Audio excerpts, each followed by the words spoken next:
waktu pendataan sudah lewat, masih ada kesempatan untuk kami. 1046 ini adalah anak-anak Indonesia yang harusnya mendapatkan perlakuan yang sama dengan... Kami berharap pemerintah bisa menjalankan apa yang disepakati 15 September 2015. Status kami ini dirumahkan. Bahasa kerennya dirumahkan gitu Pak, tapi di PHK secara tidak hormatnya gitu. Waktu itu kami itu dengan GTK HNK 35+. Di dalam manajemen ASN P3K itu belum menyentuh jabatan fungsional mengenai operator sekolah, tenaga administrasi sekolah, dan penjaga. Memang Bapak pimpinan tadi sudah menyampaikan tidak mengambil keputusan, tapi kami mohon untuk bisa mengawal sampai ini benar harus bisa terrealisasi. Mohon Bapak.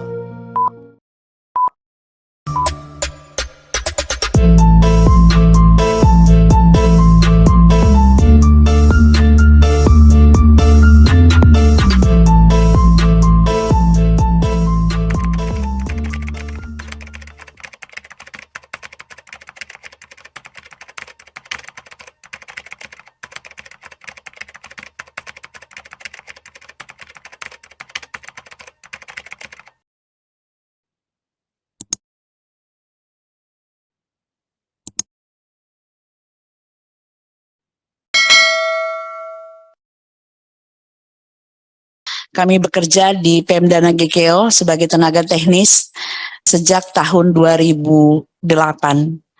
Jadi waktu itu kami bekerja secara sukarela karena Kabupaten Nagekeo waktu terbentuk tahun 2007 belum memiliki ASN yang cukup.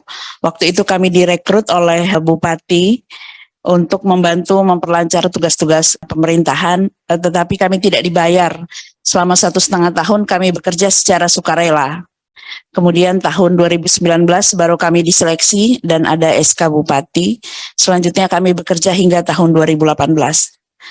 Nah, pada tahun 2018 Bapak ada pergantian Bupati. Beliau dilantik tanggal 23 Desember 2018. Berikutnya tanggal 3 Januari 2019 Pak Bupati mengeluarkan surat perihalnya rekrutmen THL, tenaga harian lepas.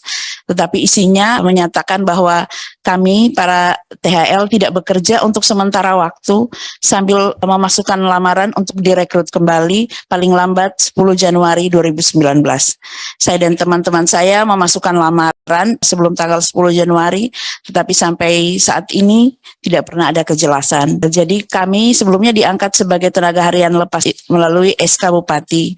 Dan sampai detik ini tidak pernah ada SK pemberhentian. Kami waktu itu sudah tahu bahwa ada PP 49 tahun 2018, pasal 99 ayat 1-nya menjelaskan bahwa untuk para tenaga non-PNS yang sementara bekerja untuk tidak diberhentikan selama 5 tahun.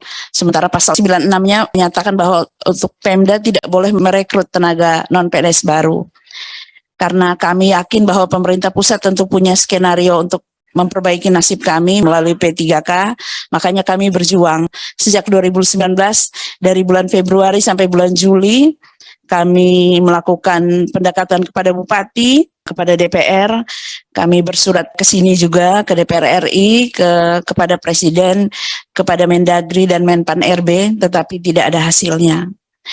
Selanjutnya karena sektor Kabupaten Nagekeo ini kabupaten baru ya Bapak, sektor jasanya belum berkembang, jadi kami kesulitan mencari pekerjaan. Banyak dari kami terpaksa merantau sehingga menyebabkan banyak keluarga yang berpisah, suami dan istri, dampak ekonominya pada sekolah anak-anak kami. Kami tetap berjuang untuk bertahan hidup. Pada tanggal 22 Juli 2022, Menpan RB mengeluarkan surat edaran untuk para PPK mendata tenaga non-ASN di setiap wilayahnya masing-masing. Batas akhir pendataan 30 September 2022. Kami melakukan pendekatan kepada Bupati dan kepada DPR, tidak ada hasilnya. Tanggal 25 Agustus, Pak Bupati mengeluarkan surat penjelasan teknis yang menyatakan bahwa di Kabupaten Nagekeo tidak ada tenaga non-PNS. Hal itu kami pandang mencederai rasa keadilan karena kami secara faktual ada, kami berkarya dan mengabdi bahkan sejak belum mendapat honor. Tanggal 5 September tahun 2022 kami 5 orang berangkat ke Jakarta. Sebagai informasi biaya perjalanan kami cukup besar karena itulah hari ini saya sendiri yang ada di sini. Teman-teman saya 1046 ini mengumpulkan rezeki mereka sedikit-sedikit agar kami bisa ke sini. Biaya kami pulang pergi itu sekitar 40 juta. Waktu itu kami berhasil bertemu Bapak Yanuar, bertemu Ketua DPD, bertemu Direktur dari Kemendagri, dan bertemu Menpan RB. Waktu itu tanggal 8 September. Sesudah itu kami pulang dan Menpan RB mengeluarkan surat kepada Bupati tanggal 20 September untuk memberikan kesempatan kepada kami 1046 XTHL untuk didata sebagai calon peserta P3K. Suratnya tanggal 20 September, penutupan pendataannya 30 September. Kami menunggu, tetapi hasil akhirnya kami tetap tidak didata, sehingga pada tanggal 5 Oktober BKN merilis 32 instansi yang tidak melakukan pendataan termasuk Kabupaten Nagekeo. Kami sejujurnya sangat kecewa karena kami mengabdi sekian lama, kami tidak bekerja selama 4 tahun, bukan karena keinginan kami, tetapi karena Pemda tidak menerapkan amanat PP 49 tahun 2018, terutama pasal 99 ayat 1. Jadi kami meskipun pendataan sudah tutup, saya tetap datang mewakili teman-teman saya.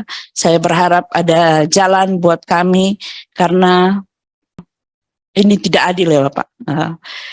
Karena sesudah kami tidak dipekerjakan kembali, Bupati merekrut ratusan tenaga baru dengan skema pembayaran barang dan jasa. Nah, kalau untuk tenaga non-PNS yang dibayar melalui barang dan jasa itu tidak diperkenankan untuk didata menurut SE Menpan RB. Jadi kami berharap meskipun waktu pendataan sudah lewat, masih ada kesempatan untuk kami. 1046 ini adalah anak-anak Indonesia yang harusnya mendapatkan perlakuan yang sama dengan teman-teman saya pegawai non-PNS di daerah lainnya. Baik, terima kasih. Ibu ada catatannya, ada narasinya, nanti disampaikan, nanti kita berbincangkan nanti kita dengan mitra kerja kita.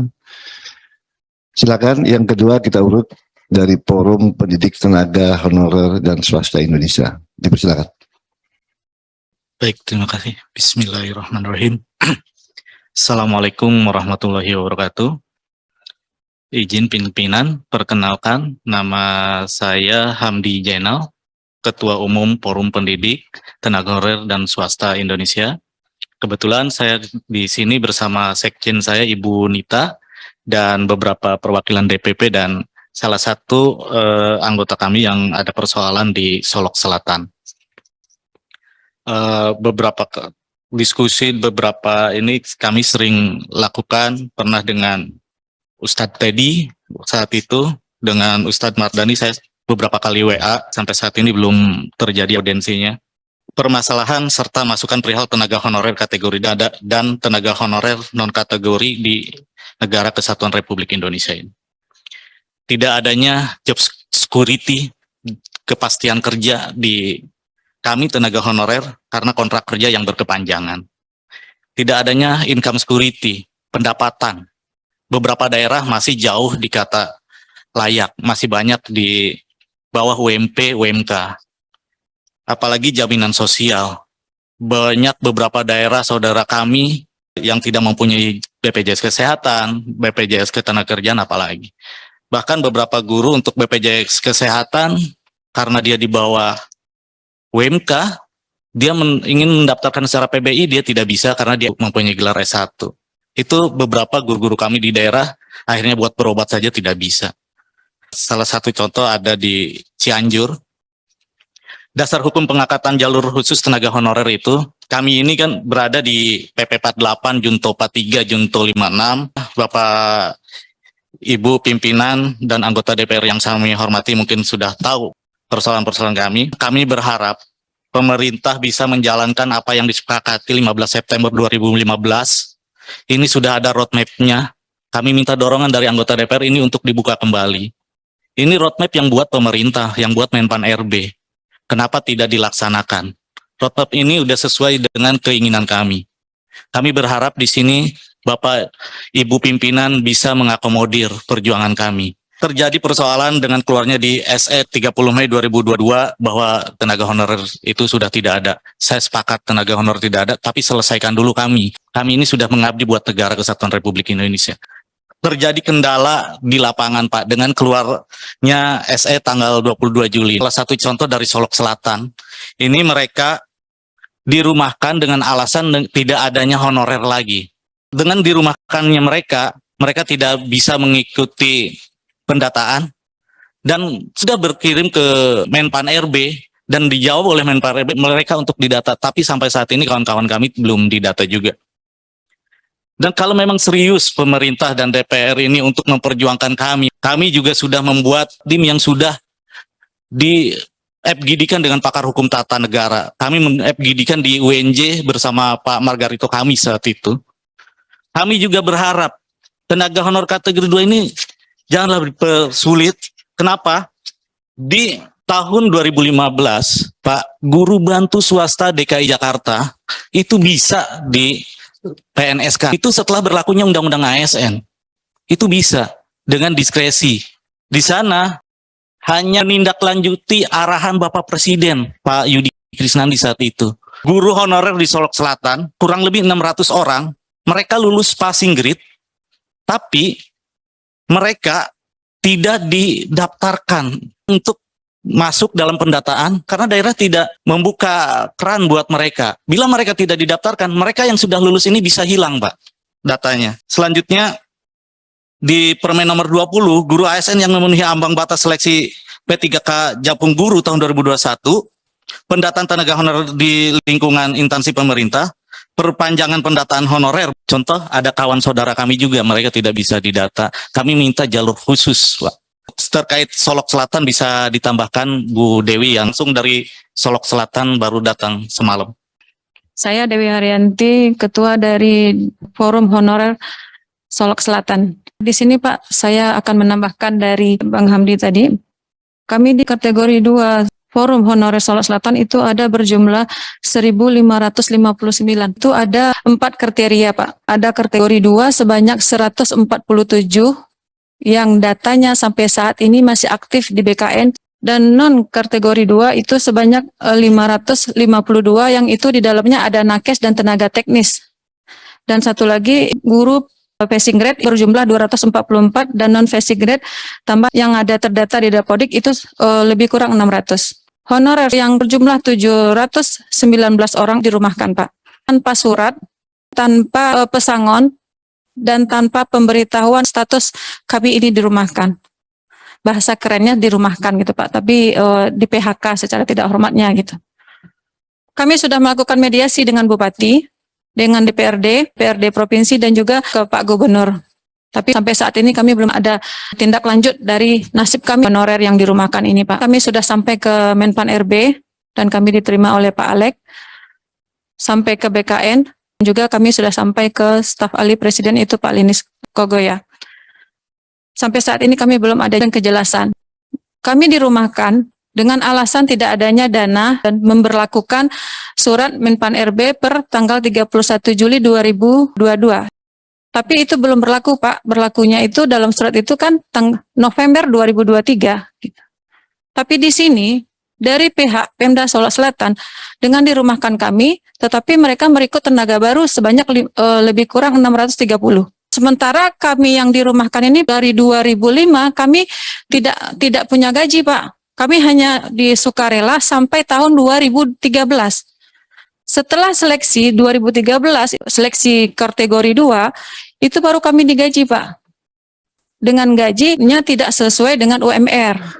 Tapi kami sebagai anak negeri dan putra daerah Solok Selatan, kami tetap mengabdi. Karena Solok Selatan itu merupakan kabupaten pemekaran ya, Pak, dari Kabupaten Solok. Sekarang kami diterlantarkan. Jadi kami mohon berikanlah kami jalur khusus dalam pendataan Menpan RB ini, Pak, yang bisa dipekerjakan kembali seperti kategori 2 dan yang dirumahkan ini yang non kategori 2 ini, Pak. Ya. Udah. Mungkin saat itu, Pak. Terima kasih. Dulu kami pernah audiensi juga di sini. Waktu itu kami dengan GTK HNK 35+. Ternyata sampai dengan sekarang yang mendapatkan regulasi masih hanya sebatas guru dan kami ditinggalkan. Kami tidak mendapatkan satu regulasi sampai sekarang. Padahal kami juga sudah mengabdi di dunia pendidikan yang fungsi dari tenaga kependidikan itu tidak kalah pentingnya untuk melaksanakan kegiatan pendidikan di sekolah-sekolah itu bisa berjalan. Karena tanpa adanya tenaga kependidikan, apalagi dengan pekerjaan manajemen yang model sekarang tidak akan bisa berjalan.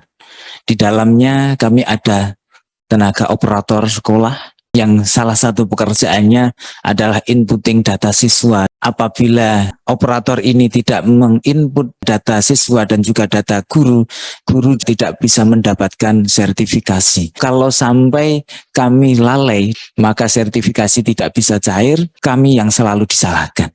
Kemudian ada tenaga administrasi sekolah, ada tenaga perpustakaan, ada juga laboran, dan juga ada penjaga sekolah. Karena aset sekolah juga harus diamankan dari orang-orang yang tidak bertanggung jawab. Kami sudah sering dengan Komisi 10, Komisi 2. Selain itu kami ke Kemendikbud, BKN, Menpan RB. Tetapi sampai dengan sekarang tenaga kependidikan itu belum mendapatkan regulasi. Yang selanjutnya permintaan kami yang secara real adalah kami meminta kepada Komisi 2 untuk bisa memasukkan di revisi undang-undang, revisi peraturan pemerintah, yaitu untuk memasukkan jabatan fungsi operator sekolah, tenaga administrasi sekolah, penjaga atau satpam sekolah. Apabila dari proses ini terlalu sulit untuk diselesaikan, kami meminta untuk Komisi 2 mendorong apakah akan dikeluarkannya diskresi oleh Presiden berupa Kepres ASN, begitu Bapak. Bersama Pak Saiful Anam selaku Ketua Atletik Nasional memang dari awal berkomitmen bagaimana untuk bisa menyampaikan aspirasi teman-teman tenaga kependidikan Bapak. Saya bekerja sebagai operator robotik atau operator sekolah. Dalam pendataan non-ASN itu semuanya itu bertumbuh kepada data dapodik, adanya kevalidan data. Apa tadi yang disampaikan oleh Pak Saiful Anam betul. Selama ini di dalam manajemen ASN P3K itu belum menyentuh jabatan fungsional mengenai operator sekolah, tenaga administrasi sekolah, dan penjaga. Di dalam pemetaan kemarin dari BKN, jabatan apa yang sesuai dengan aturannya mereka. Dari SMN Pan RB nomor 1511, kami mohon jabatan yang tadi disebutkan oleh Pak Saiful Anam itu bisa masuk dalam revisi manajemen ASN P3K. Kalau betul-betul nggak bisa, memang tadi disebutkan oleh Pak Saiful Anam bagaimana bisa dibuatkan Kepres PNS. Dengan segala keterbatasan, kami bisa nyampe di Jakarta. Alhamdulillah dengan adanya regulasi yang sudah bergulir saat ini, pendataan non-ASN sudah berjalan. Sekarang sudah tidak pendataan non-ASN lagi yang booming, tapi adalah P1, 2, dan 3 untuk guru. Saya duduk di sini bahwa apa yang sudah kami sampaikan selama ini ke Komisi 10 dan juga sekarang di Komisi 2, kami meminta keadilan. Jika mana kami masih dibutuhkan di instansi kami di sekolah, tenaga kependidikan, di dalamnya itu ada penjaga sekolah, yang saat ini malah itu akan dihapus, di outsourcing, bahwa sekolah tersebut masih dibutuhkan, dan beliau-beliau seorang penjaga itu mayoritas malah usianya sudah uzur Pak. Seandainya diangkat sekarang pun mungkin sisa 3 atau 2 tahun. Kami mohon dukungan, dorongan dari Komisi 2 khususnya untuk penjaga tenaga administrasi sekolah. Kami melayani apa yang menjadi kebutuhan guru, siswa, dan juga bahkan kadang perhimpunan MKKS, kepala sekolah itu sering meminta bantuan, kontribusi ataupun sinergitas dari tenaga administrasi sekolah melalui dengan gerakan Merdeka Belajar. Tapi nyatanya eksistensi kami yang bekerja di sekolah itu belum merdeka Bapak. Kami bukan tidak bersyukur sudah bisa berkontribusi memajukan bangsa ini melalui bidang pendidikan. Sangat tidak elok jika kami turun ke jalan mungkin Bapak. Tapi kesabaran itu kadang ada batasnya, dan kami duduk sini juga mewakili. Di luar sana masih banyak anggota-anggota Tendik yang belum diangkat. Jadi singkatnya Bapak, kami mohon tahun 2023 harus ada regulasi formasi di mana sudah disebutkan oleh kawan seperjuangan kami Pak Saiful Anam juga Pak Nanang, bahwa semua aset sekolah itu perlu diamankan, perlu dikerjakan, perlu diolah, dan itu ada di tenaga kependidikan. Tidak mungkin guru menyeberangkan siswa dari seberang jalan masuk ke sekolah. Nggak mungkin guru mengajar sambil suruh menuangkan cangkir minuman untuk para pegawainya. Tidak mungkin disuruh mengerjakan tenaga administrasi yang harusnya bekerja melayani guru dikerjakan oleh guru itu sendiri. Bahkan seperti yang sudah disampaikan Pak Saiful Anam tadi, sertifikasi yang diterima Bapak Ibu guru pun itu hasil daripada olahan dari tenaga kependidikan, khususnya operator. Ini memang saling bersinergi, saling dibutuhkan. Namun saat sekarang ini kami belum mendapatkan itu. Ketika disuruh login, disuruh buat akun di SSC ASN, tapi ternyata kita masih belum ada akses untuk memilih formasi apa yang pas untuk kami. Memang Bapak Pimpinan tadi sudah menyampaikan tidak mengambil keputusan, tapi kami mohon untuk bisa mengawal sampai ini benar harus bisa terrealisasi. Mohon Bapak, harapan kami dari seluruh tenaga administrasi sekolah dan teknik se-Indonesia meminta harus segera diberikan formasi, mohon pengawalannya, dan kami tunggu di tempat kerja kami. Mudah-mudahan kami bisa selalu eksis bekerja, dan mudah-mudahan apa yang menjadi jerih payah kami menjadi barokah untuk semuanya. Terus sementara gitu Bapak, yang bisa saya sampaikan, saya akhiri, wallahul muwaffiq ila aqwamit thoriq. Wassalamualaikum warahmatullahi wabarakatuh.